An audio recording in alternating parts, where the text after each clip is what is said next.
Opa, eu sei que você não aguenta mais ouvir. Eu pedi para você fazer o triplo C, curtir, comentar e compartilhar. Mas eu peço porque 4 entre cada 10 pessoas sequer estão inscritas no canal e a maioria não ativa as notificações e nem curte o vídeo, e isso prejudica o nosso algoritmo. Então ajuda a gente aí. Obrigadão. O que nos leva ao assunto dos Estados Unidos. Porque vocês diziam que até ontem, ou melhor, até quinta-feira passada, qualquer menção à incapacidade mental do Biden, ela era chamada de fake news da extrema-direita. Fake news da extrema-direita. O Biden tá demente. Ele tá cumprimentando gente que não existe no palco. Ele tá chamando uma deputada que não existe, que morreu. Ele é dito como demente pelo próprio Departamento de Justiça dele. Ele tá lendo fim da frase no teleprompter dele. Ele tá lendo pausa no teleprompter. Ele tá chamando a esposa de irmã. Ele tá perdido, ele tá se cagando nas calças. Ah, meu, tudo fake news. Mas eu tô postando vídeo aqui para você ver. Não, fake news. Vocês imaginam? Se fosse no Brasil, o STF certamente estaria criminalizando a gente mostrar os vídeos do Biden como um ataque às instituições democráticas. Alguém tem alguma dúvida disso? Que se o Biden fosse presidente do Brasil, o STF proibiria o compartilhamento desses vídeos. O STF é aquele que escreveu. Na verdade foi o TSE, mas gente do STF. Informações verdadeiras que levam o leitor a conclusões falsas. Que eles determinam falsas.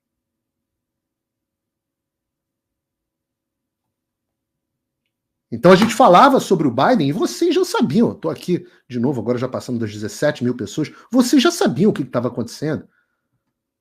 A gente tinha falado disso aqui várias vezes. Vocês acompanhavam minhas redes sociais. Vocês acompanhavam. Graças às redes sociais, vocês sabem o que está acontecendo. Só que na quinta-feira da semana passada, o mundo inteiro viu o Joe Biden sem o filtro que a velha mídia, o tal do jornalismo profissional, que eu falei na cara da Thaís Oyama, que morreu em 2020, o mundo viu quem era o Joe Biden. Qual foi o golpe que vocês, jornalistas, aplicaram durante 4 anos. E as pessoas ficaram boquiabertas. Mesmo eu. Eu confesso que eu fiquei. Porque eu já imaginava e já sabia que o Biden estava mal, mas ninguém imaginou que a coisa estivesse a esse ponto. Ninguém imaginou que a imprensa tivesse mentido descaradamente para você. Você, Guga, que lê o New York Times, que fica com a The Economist. Você. Mentiram para você. Se você quis acreditar na mentira ou não, eu não sei. Mas eu posso dizer a você que vários desses jornalistas entrevistam o presidente. A Globo News tem uma representante, até a menina, não é de todo ruim. A Raquel Krahenbuhl lá como correspondente na Casa Branca. Por que ela não sabia que o Joe Biden estava demente? Os alunos do Fim da América sabem.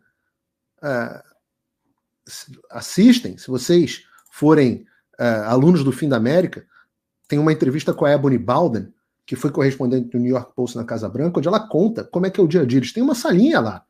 É um convívio, dentro da Casa Branca.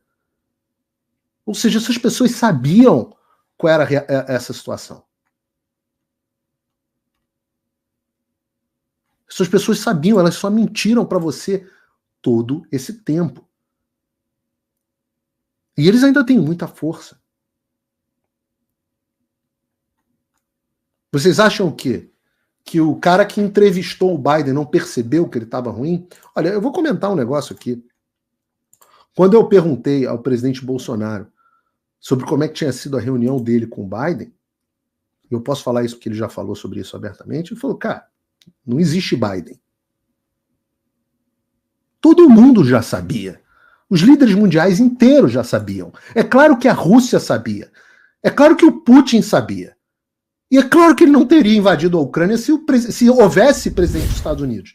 Só que a imprensa preferiu encobrir e manter um morto muito louco na Casa Branca em vez de cogitar a possibilidade de deixar o eleitorado escolher que o Trump voltaria. Até que eles perceberam que talvez eles tivessem que tirar o Biden. E eu acho que eu falei que a minha hipótese é que o Biden caiu no Arapuca. Ele caiu no Arapuca, porque graças ao jornalismo independente, à internet, a todos nós, os números já eram 2 entre cada 3 americanos já suspeitavam que o Biden tivesse mentalmente incapaz. Eu volto a dizer, se a gente vivesse na era pré-internet, como queria o Alexandre nostálgico, né, bons tempos, antes das redes sociais do Alexandre de Moraes, como sonha a velha mídia, se fosse a população estaria às cegas. Mas, diante desses números alarmantes da população estarrecida e preocupada, já com os vídeos na internet, a mídia, esses caras radicais do Partido Democrata, eles balançaram de medo, mas eles também viram uma chance de substituir esse dinossauro, que é o Biden, por alguém mais jovem, por alguém mais extremista. E é por isso, eu disse isso aqui, fiz um Conexão América específico sobre isso, é por isso que as pesquisas mais tendenciosas de esquerda agora estão mostrando, até elas estão mostrando o Trump à frente. Foi por isso que marcaram um debate tão cedo. Não é normal, pessoal, ter debate em junho, onde as pessoas sequer são candidatas. Foi por isso que os moderadores da CNN foram imparciais. Foram ali, fizeram um bom trabalho, tem que chamar, tem que dizer. Pô, se você for comparar o trabalho que os moderadores da CNN fizeram com o trabalho que fez o William Bonner nos debates do Bolsonaro e do Lula, ou na sabatina, é água pro vinho. E aí eu acho que o Biden, num delírio de autoconfiança, porque ele tá num delírio de autoconfiança, ele acha que tá bem, ele achou que ia reverter as impressões sobre ele num debate ao vivo contra o Trump, como ele foi bem em 2020. E é normal que a pessoa que está senil não perceba que está senil. E aí o Biden, o tiro saiu pela culatra, de uma forma absolutamente espetacular, exatamente como queria a esquerda radical, que apoia o Partido Democrata, mas é mais radical do que a média do Partido Democrata. Então eu não sei se o Biden vai ser candidato ou não, mas o que dá para retirar dessa história tem a ver com o que a gente estava falando agora há pouco, que o jornalismo profissional morreu, que essas pessoas estão desconectadas, as pessoas da fonte do qual bebe o Guga Noblar, não, Chakra, perdão, o energúmeno é outro, que aliás compartilhou o vídeo, né? É muito maneiro isso. É quase que um Inception de idiotice. É a idiotice dentro da idiotice. Não sei como é que chama esse filme Inception no Brasil. Com Leonardo DiCaprio, que o cara tá num sonho dentro de um sonho. Né? Então é o delírio do estúpido sendo compartilhado pelo outro estúpido. É o delírio dentro do delírio. Essa porcaria que eles repetem é uma máquina de militância. O energúmeno eu sei que compartilha por pura militância. O Guga, o outro, o Guguinha, o aqui dos Estados Unidos, talvez seja estúpido o suficiente para acreditar. Agora, a pergunta que você e eu devemos fazer, que todos nós devemos fazer, é: se os caras mentiram sobre... Mentiram assim, descaradamente, sobre o estado de saúde do líder do mundo livre, a pessoa que garante a nossa segurança. A pergunta que todos nós temos que fazer é: que outras mentiras estão enfiando goela abaixo da gente?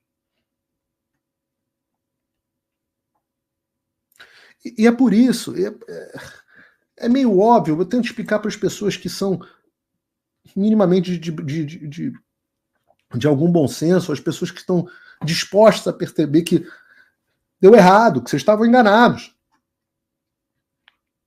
Talvez ao próprio Guga, talvez as pessoas percebam que o jornalismo independente, com todos os seus defeitos, porque eu sou o primeiro aqui a criticar os doidos que falam um monte de doideira na internet. Às 72 horas, o senador americano desembarga no Brasil para prender Lula e Moraes. Quanto que eu briguei com esses caras em 2022? Mas no final das contas, não adianta censurar, porque às vezes eles estão certos.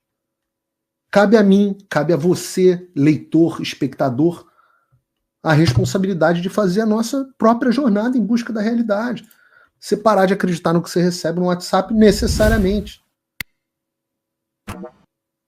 Agora, o que eu posso dizer para vocês é, eu não me arrisco mais a dizer se o Biden vai ser ou não candidato. Eu dizia que tinha uma chance, antes do debate eu dizia que tinha uma chance de 60%, que depois subiu para 70%, agora eu acho que a coisa está meio a meio. Porque dentro do partido, o apoio do Biden é, pelo menos para fora, quase unânime. Ele controla o comitê do partido, ninguém tem abertamente, o Obama decretou apoio a ele, o Gavin Newsom, que seria o outro candidato, né, o Obama é o marido da candidata, mas o Gavin Newsom decretou apoio, o Obama tem trabalhado muito próximo da campanha do Biden, para tentar salvar a campanha. Estão dando apoio, né? Os Biden se reuniram, a família Biden se reuniu em Camp David. Camp David é um lugar muito bonito, uma casa de campo que o presidente vai descansar e tal, e eles tiveram um encontro da família esse final de semana, onde especulava-se que talvez a família fosse dizer, principalmente a esposa, fosse dizer a Jill Biden, fosse dizer ao Biden que, porque é isso que você devia fazer, né? Se você tivesse um familiar numa situação dessa, o que você diria? Para preservar o legado do cara, o Biden é um político de sucesso, o cara se tornou presidente dos Estados Unidos. Você vai deixar o cara passar esse vexame?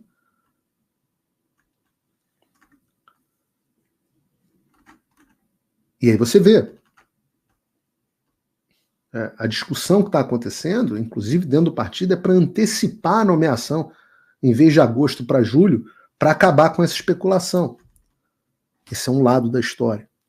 Mas, por outro lado, tem muita gente de peso que está implorando por essa troca. Vê essa reportagem, por exemplo. Ela gosta da sensação de poder. Bill Ackman, que é um bilionário doador de campanha, criticando a decisão de manter o Joe Biden na corrida. Tá aqui, ó. O bilionário Bill Ackman, que supostamente doou centenas de milhares de dólares para os democratas como Obama, Chuck Schumer, criticou a Jill Biden por ela se recusar a tirar o marido da disputa. Porque eles estão abraçando. E tem muita gente, a mídia inteira está pedindo essa mudança. A mídia inteira está pedindo essa mudança. E muita gente já está lançando essa eleição a fundo perdido.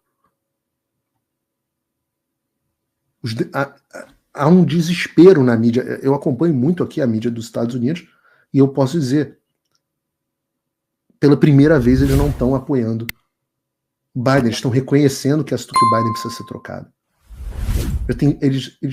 E tem muita gente, já que o Guga adora ler a The Economist, tem muita gente que está lançando a eleição a fundo perdido. A The Economist está fazendo uma projeção, que eu vou colocar aqui na tela, Bruno, sobre o resultado pós-debate da eleição. Eu já tinha mostrado uma projeção anteriormente. A previsão pós-debate é de que hoje, na The Economist, a revista que o Guga lê, então talvez o Guga esteja acreditando nisso, a projeção da The Economist é que o Trump tem 73% de chance de ser presidente. O Joe Biden só tem 26% de chance de ser eleito presidente dos Estados Unidos. Algumas pesquisas que saíram, aliás, uma muito interessante da CNN Brasil, A Atlas Intel mostrou eu falei isso correto, CNN Brasil, tá? Mostrou o Trump com 46 e o Biden com 40. Eu vou dizer para vocês, a TIP Insights, que é um instituto que eu mais confio, depois você procura um TIPP, foi o único recente que fez uma pesquisa onde o Biden aparece na frente, mas aparece, e eles acertaram em 2016 e acertaram em 2020. Mas eles botaram o Biden 1 ponto percentual na frente. E eu sempre digo a vocês que não é exatamente assim, mas em média os democratas precisam vencer com mais de 4 pontos a eleição nacional por conta do sistema do colégio eleitoral para eles levarem a eleição. Mas o Ledger deu o Trump com 7 pontos de vantagem. O Data for Progress deu o Trump com 3 pontos de vantagem. Patriot Polling, 4 pontos de vantagem para o Trump. Pesquisa da CNN, Estados Unidos, mais 6 pontos de vantagem para o Trump. Lembra? A CNN foi aquela que, às vésperas da eleição americana de 2020, disse que o Biden ia ganhar com 13 pontos de vantagem. Obviamente ganhou com, sei lá, acho que 6. Ganhou. Harvard Harris, Trump mais 8 pontos de vantagem. USA Today, Trump mais 4 pontos de vantagem. E se o Biden não for candidato, alguns de vocês podem estar perguntando, esse é um problema, porque todas as pesquisas mostram que qualquer um dos outros candidatos, o Gavin Newsom, etc., qualquer um dos outros candidatos continuaria perdendo para o Trump. Por isso que o Nate Silver, que é o estatístico famoso da esquerda, tem aquele site 538, ele que é da Disney, né, ou seja, um cara bem de esquerda, que faz muito parte de predição de aposta de futebol, etc., só que ele é bem de esquerda. Ele também, que porcaria, por algum motivo esse ar-condicionado sempre desliga no meio do programa. O Nate Silver também está dizendo que o Trump tem mais de 70% de chance de vencer as eleições. Daí veio a decisão da Suprema Corte, dizendo que o Trump era imune a crimes, eu vou simplificar aqui a ideia, a crimes supostamente cometidos enquanto era presidente, não poderia ser processado, como era uma decisão um entendimento já antigo, que o presidente tinha a imunidade presidencial, uma discussão antiga, a Suprema Corte só foi clara dizendo quando que ela se aplica ou se não se aplica. Aliás, eu queria ter comentado no programa de hoje, mas não vai dar tempo, sobre a Suprema Corte com várias decisões importantes, a decisão da Chevron, que tirou o poder do Deep State americano, decisão das redes sociais, que volta a discussão nos estados se as redes sociais vão poder ou não tirar pessoas sem justificar, fazer shadow ban, algo que vai me afetar especificamente porque eu estou na Flórida. Eu queria comentar várias dessas decisões, mas não vai dar tempo no programa de hoje. Mas o importante é que o Trump, vários dos processos que a esquerda tinha a expectativa de mandar o Trump para prisão, para ser condenado, etc., morreram. Morre o processo do 8 de janeiro, morre o processo dos documentos presidenciais, morre o processo da Geórgia. Não necessariamente morrem, mas se tornam muito difíceis.